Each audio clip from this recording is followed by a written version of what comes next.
kepada LPP Agro Nusantara atas dukungannya dalam penyelenggaraan webinar kali ini, di mana inisiatif webinar merupakan bagian penting dari perjalanan kita dalam membangun transformasi digital, dan tidak terasa dari tahun 2025 sampai dengan awal tahun 2026 ini sudah memasuki seri yang ke-9, bagaimana yang disebutkan tadi oleh moderator.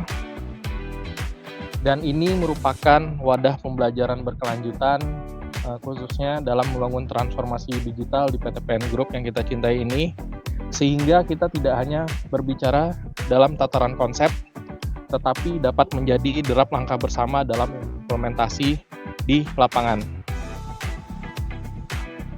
Nah, sebelum saya masuk ke dalam inti IoT, izinkan saya membuka pantun, karena tadi Mbak Moderator juga sudah membuka. Pergi ke kebun di pagi hari, melihat sawit berjajar rapi. IoT hadir sebagai solusi, PTPN tumbuh maju dengan data terkini. Seluruh entrepreneurs yang saya hormati, pada pagi hari ini kita membahas mengenai arsitektur IoT industri perkebunan. Perlu kita pahami bersama, IoT ini bukanlah sekedar solusi teknologi atau pemasangan alat. IoT adalah suatu sistem kerja berbasis data yang dapat dianalogikan apabila sebagai manusia sebagai seluruh panca indera yang kita miliki. Ini saya mengutip dari salah satu slide Pak Ono, di mana perangkat IoT tersebut di lapangan merupakan sensorik kita, mata, telinga, bahkan mungkin tangan, hidung. Kemudian jaringan komunikasi adalah sebagai jalur informasi. Gateway edge atau node yang tadi salah satunya dengan radio dan lain sebagainya itu sebagai penghubung, server dan perangkat pemrosesan itu sebagai otak, dan aplikasi yang digunakan oleh pengguna adalah tindakan perbuatan yang kita lakukan. Namun ada satu hal yang lebih penting, arah yang kita tuju tersebut bukan hanya membangun sistem, tapi bagaimana sistem tersebut dapat benar-benar terhubung, tidak island atau tidak parsial, terintegrasi dan digunakan secara nyata dalam kehidupan, dalam operasional sehari-hari, dapat membantu pekerjaan kita.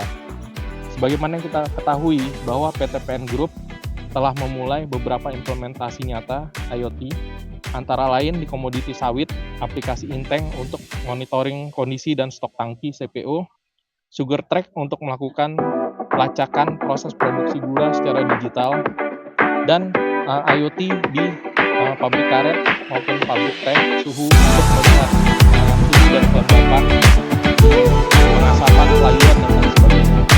Kemudian kita juga punya digital partner yang implementasi pada modul on-farm maupun off-farm di PTPN 1 dan off-farm di PTPN 4, serta aplikasi Prodis di PTPN 3, baik itu Prodis on-farm maupun off-farm, di mana aplikasi tersebut beberapa sudah terintegrasi dengan IoT dan SAP sebagai core system. Kemudian kita juga punya automatic weather station untuk monitoring kondisi cuaca secara otomatis dan real time.